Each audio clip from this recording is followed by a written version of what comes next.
هو ايه حكاية جروبات قاع الهامور اللي ظهرت مرة واحدة في مصر وبقت ترند؟ والجروب باختصار زي عالم موازي بيبقى محاكاة للواقع بتاعنا بس بطريقة ظريفة، ولقى تفاعل كبير من فنانين مصر والصور اللي بتتعمل بالاي اي. وده باختصار ترند بتاع قاع الهامور. واحنا مش جايين نتكلم على الجروب اساسا، احنا هنتكلم على قاع الهامور ذات نفسه بتاع كرتون سبونج بوب، وان في قصة مرعبة ورا قاع الهامور ده حصلت في امريكا من سنين طويلة. قاع الهامور هو مكان حقيقي تاريخيا، لكن وراه حقيقة مظلمة وراها أمريكا. كلمة قاع الهامور أساسا هي تعريب للكلمة الأصلية بيكيني بوتوم أو قاع البيكيني، وهو المفروض تحت جزيرة مرجانية حقيقية اسمها جزيرة بيكيني، وهي واحدة من جزر المارشال اللي كانت موجودة في المحيط الهادي. جزيرة صغيرة فيها 167 ساكن، عبارة عن 11 عيلة عايشين على زراعة جوز الهند والسمك وحاجات تانية بسيطة. المهم بعد الحرب العالمية بشهر، تحديدا سنة 1945، أمريكا حبت تعمل تجارب نووية علشان تختبر تأثير الإشعاعات على السفن اللي بتعدي في المحيط، وعشان الأمم المتحدة خلت أمريكا هي الحاكم للمنطقة دي، والرئيس هاري ترومان اختار الجزيرة دي علشان يجربوا فيها.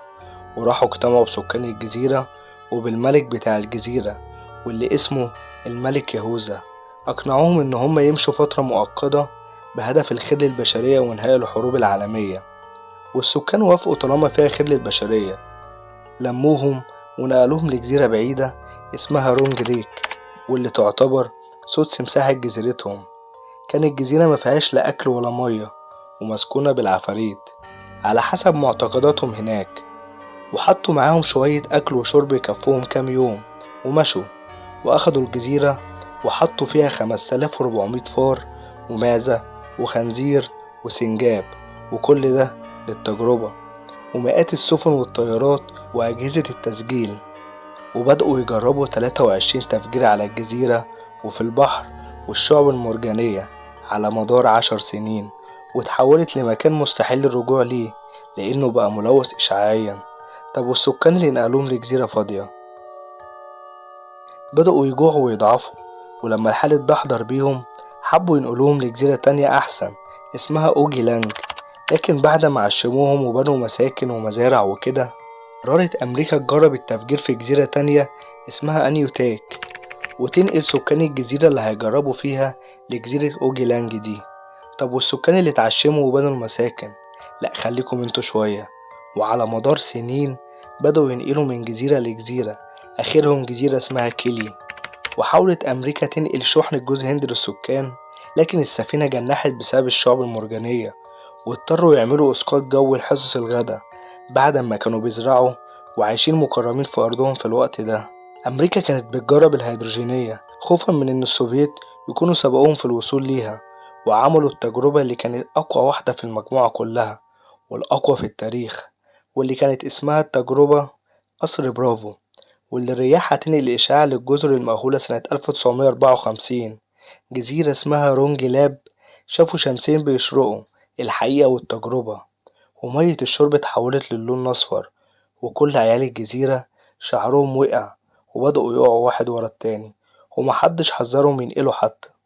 والأراضي اتلوثت بالغبار النووي. قامت أمريكا عشان تخلص نفسها بعدين راحت ممضية سكان بكيني على اتفاق إنهم يتنازلوا عن أي متطلبات مستقبلية في الجزيرة اللي بقت محرمة، مقابل حق انتفاع في جزيرة كيلي اللي ما بتزرعش أصلا، وصندوق سيادي لكل فرد $15 سنويا.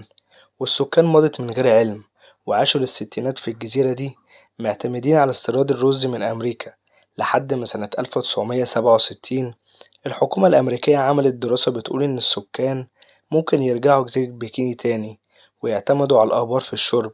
المهم سنة 1972 في مجموعة رجعت ومعاهم شوية عمال، قالك أرضنا بقت نضيفة. 100 واحد رجعوا مبسوطين على هناك، ودول شربوا إشعاع لحد ما شبعوا. وجوز الهند اللي زرعوه طلع مشع، والآبار مشعة، واضطروا يمشوهم تاني سنة 1978. ودلوقتي أهلها عايشين في جزر متفرقة في المارشال، ممنوع يرجعوها أو أي حد يزورها من تاني إلا لو كان عالم فيزيائي.